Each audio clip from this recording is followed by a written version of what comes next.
morning, everybody. Today I'm going to show you this finished garden bed. So it's actually taken us a couple of months to sheet mulch it, and then we got distracted by work and chickens and fruit trees and everything else. But I wanted to show you, we have a couple of clips of when we started it, and then we'll show you what it actually looks like. We'll tell you all the plants that are in it and how amazing it is to make a garden bed with currants and strawberries, because that's really the way to do it. Also, if you could, please bear with me. I was just editing this video. I wanted to mention that I've had to take little clips from shorts and little nighttime footage and things like that. But I just wanted to show you basically the sheet mulching process and how we got the plants in. And it's been kind of a little bit difficult to record all that because these chickies take up a lot of my time. So here we'll get started, and I hope you enjoy the video.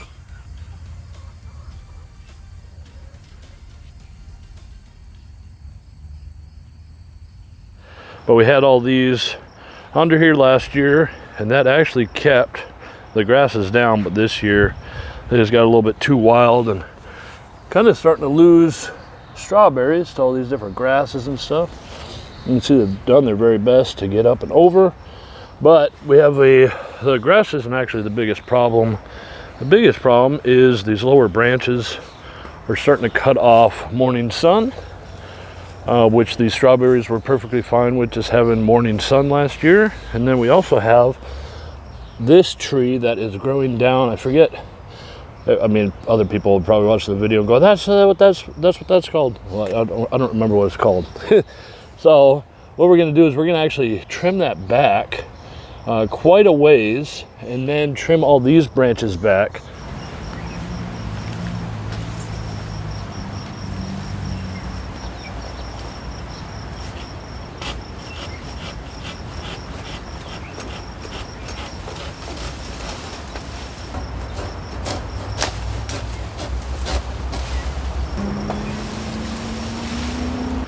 So here we are, just like that.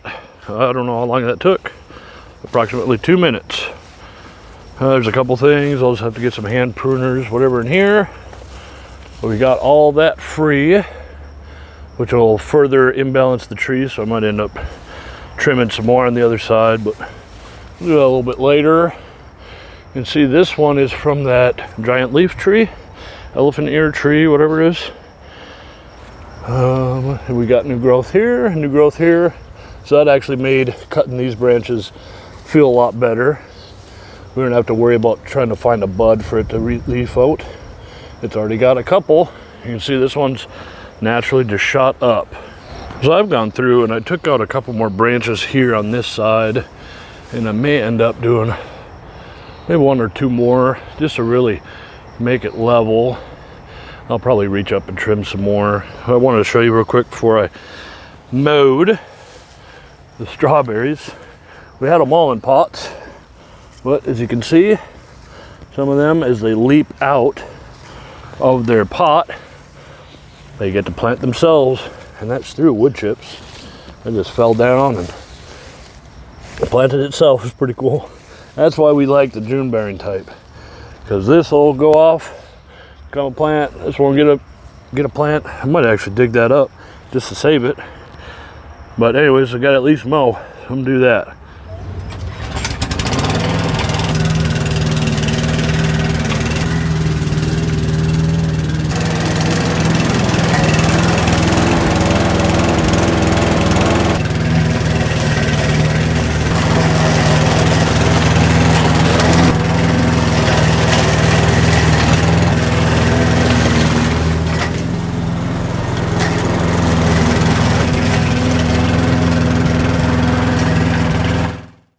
So that was relatively easy. We just skirted the edge of this peach, and we also didn't mow down any raspberries.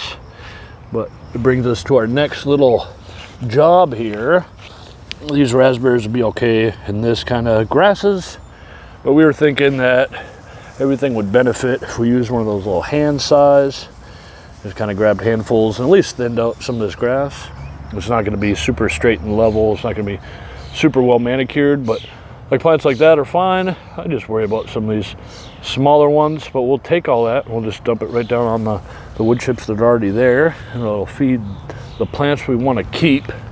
So you can see we got raspberries that are really tucked in there, and they're doing fine. Just to give them a little easier life here. We'll take out some of the light competition.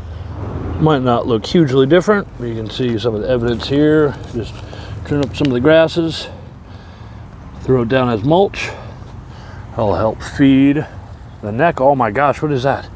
Hi, Neckle. That's so scary. Oh, you're trimming some grasses to mulch the raspberries too? You're so helpful. Oh my gosh, we should have just let you out here. We didn't have to do any work. Thanks, buddy. So moving on. This was semi-sheet mulch, but then we had all those strawberries in there, and that basically turned over the soil so quickly. So we might end up sheet mulching that again. I'm not quite sure, but I guess you'll find out in just a few seconds as I stare at the peach tree. So we got some of the sheet mulching done, really just starting. You can kind of see how we've double layered it. There's one box, another one.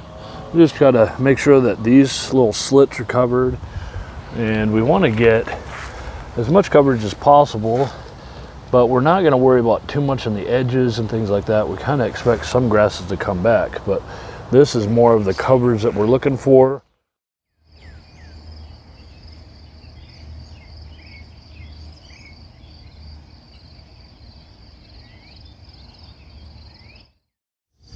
Now that we've gotten all the wood chips down and it's been sitting for a couple of months, I want to show you just how deep the wood chips are. And this is on the edge, so in the center it's a little bit deeper, but you can still see not much cardboard left down there. So let's move on to how we got these strawberries out of the pots and into the ground. So we got a few ants in here, but this is where we're taking all of our strawberry plants from. We've left them in these fabric pots for a long time, so we have a lot of other plants that have started to grow in here. But all we're trying to do is just get the strawberry plant. We're not too worried about other plants coming with it, but we at least select out the strawberry. Look at that, 2 in 1. We just separate them and plant this bit and that bit. So this might be a little bit shocking to everybody watching, but we are not. Oh, there's a wormy. Well, hello, that's not the shocking part. Go back. So all we've done is we basically just pulled all the wood chips out and gotten to the dirt. And to make everything quicker, we're not even going to dig into the dirt, because we're going to let the strawberries and the roots work itself out. Just cover it back up. The mulch we have has a lot of different sticks in there, so it makes it a little bit more difficult. But that's really all you need to do. We've already done it with a whole row of these. We're just going to continue on, make quick work of it, and we'll have ourselves a nice strawberry garden. So the strawberries along this row are a lot of what we're adding today while I'm filming right now. But that's not all that's in this garden space. We have a whole set and a whole ring of different raspberries. There's a bunch of yellow and red raspberries. There's a maple tree right here, and that ring continues all the way around, all the way to this beautiful peach tree. And if you were a bit shocked by how we planted those strawberries, I just want to show you that we did the same thing 3 days ago with a number of other strawberries, and they're doing just fine. So that's kind of proof of the wildness, the craziness. But all we did is we just moved these wood chips aside, got it to the dirt, and then piled it back on. And then with rains and all that, and the roots and the plants will figure it all out after that. And actually what we're looking at here is we have 2 different rows of red and then black currants up front. And those are all from cuttings that we had started this spring, and we have a couple of videos on that. You can see how well these have grown just from a little stick. It's pretty incredible. So $1 a cutting, $1 a cutting, $1 a cutting, some pots, some soil from the backyard, and you can get yourself quite the, so for really relatively cheap, you can get quite the garden. So to give you a better understanding of how these strawberries grow, these June-berried strawberries, let me show you what it looks like in the pot and then after it's planted, so you can kind of see that it's not that important that we dig holes for these plants or anything like that, that they'll be just fine. So here's one of the many pots that we have, and we planted one June-bearing strawberry. And you can see it's already kind of splitting. If we were to pull this up, we'd be able to take handfuls and different plants, like root sets, and move them. But what we're gonna do is we're gonna actually plant this main plant, and then we're gonna let the rest of these runners grow it into the garden, and we're gonna bury them under wood chips, just like we did here. So here is a mother plant that we put right on top of the soil, buried it with wood chips, and then we take the runners, we just kind of stick it in right there. This one right here, same thing. It'll make its way into the soil. Natural processes, let the plant work, and it'll root.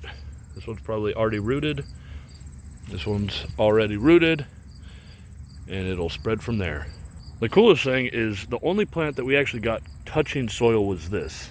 All of these other ones that have rooted, it's just right under wood chips. It's like just under wood chips, keeping it down so it makes constant contact with a growing medium. That's it. So I'm going to attempt to count these, but it's going to be a rough estimate. So 1 plant, 2 plant, 3 plant, 4 plant, 5 plant, 6 plant, 7 plant, 8 plant, 9 plant, 10 plant, 11 plant, 12 plant, 13 plant. Okay, you get the idea. They just keep going on and on and on and on and on. And that one's even longer. Holy crap. So please, get some June-bearing strawberries, not the everbearing. The everbearing just stay in one place. You want June-bearing that spreads, at least if you want a garden like me. Here's another perfect example. So we planted a plant there, and then it came down, and we put a pot next to it, and it started growing more plants. And then it came all the way over here, and then just was happy with the rocks and the concrete and all that.